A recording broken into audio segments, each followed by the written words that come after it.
What? Me worry? Hi guys, welcome to Robin Hood Diaries. Today, yes, it is about Mad Magazine, and yes, was their slogan with Alfred E. Newman. Now, Mad Magazine, I hope you're doing well. Thanks for joining me, I'm okay. Thanks for asking. So, if you don't know what Mad Magazine is or was, I suggest that you Google it right now, because you're missing out on a whole chunk of history here.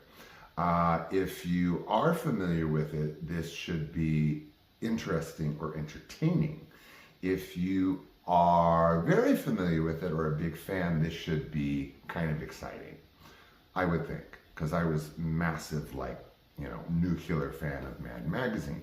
Mad Magazine started in the 1950s. It was a cultural phenomenon. There was nothing ever like it or ever will be like it within the context of it being somewhat revolutionary in publishing alone, let alone fostering artists and writers, cartoonists, humorists. Now, real quick, I'm just going to probably touch on a couple times the fact that I have mentioned in several shows I never wanted to be an actor. I wanted to be a cartoonist. I wanted to be an illustrator. Why? Mad Magazine. Yes, my dad was a brilliant illustrator. You can see some of his work, I think I did a clip today. So I was pumped full of that all the time, of course. But I started reading Mad Magazine at like 8. And one of the first issues that I remember getting or having is the one with the middle finger on the front, nothing but blue middle finger. And ever since then, it was just like mob scene with, we would go to farmer's market or wherever, and it's like, where's the comic books? Where's the magazines? Had to have Mad. First thing you do, you take the back, you fold it, you see what the surprise is, all kinds of stuff. Spy versus spy, whatever.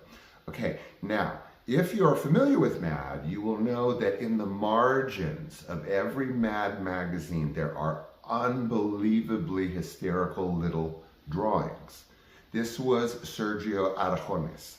He did all of those. Now, they would give him pieces too, and he was well adored at Mad Magazine.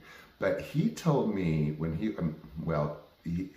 he's also said that the writing in the very edges of the magazines that had printing information or copyright information or description, he always thought that he could never understand it. He could never read it. And so he thought to himself, well, why not make it artistic? And he would do it in exactly the same proportion as what the writing would, which they got rid of on the margins. So on every page of Mad Magazine, you had these amazing little hysterical little illustrated little sequences or a person or two people doing something or something hysterical happening. That was Sergio Aragones. So you'll recall that I moved from Beverly Hills to the Swiss Alps at the top of Fairfax in the kind of West Hollywood foothills, right there at the top of Sunset and Fairfax, which is like, as far as West Hollywood goes, a little on the East End, but the place, right, to have and have had. So we had this gigantic house, like a mansion, Spanish style, double plot, which we did not buy. That's a whole nother show. But here I am, and we're stuck in this mansion at the very top of Fairfax, overlooking all of Los Angeles. Now, there are similar homes, but it's not like it is now where they just tore chunks of the mountain out and build these Middle Eastern palaces or whatever. These were these vintage homes.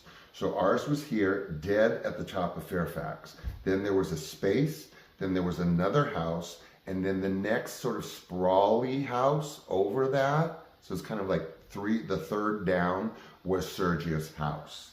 Now, him being the only friendly neighbor that you would see out and about, around his house, everyone was I don't even remember other neighbors really much of anyone, maybe walking to their car or something. But Sergio was a few houses down. He's very friendly. He also was friendly with my stepfather, who was a surgeon, but he was into jazz and all kinds of stuff.